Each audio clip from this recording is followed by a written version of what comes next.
I've been sizing up my underwear for years, and so has, it seems, the rest of the internet.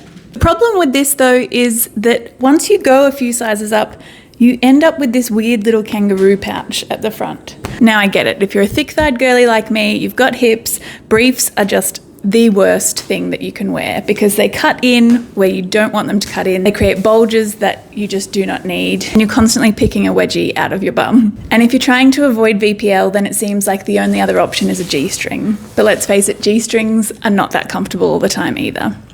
Now, these may feel like a non-traditional solution to the VPL problem, but they are so effective.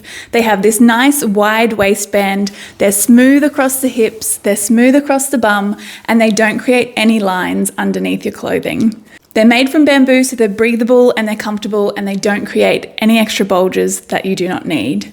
And the best part is, you can just buy your normal, typical size.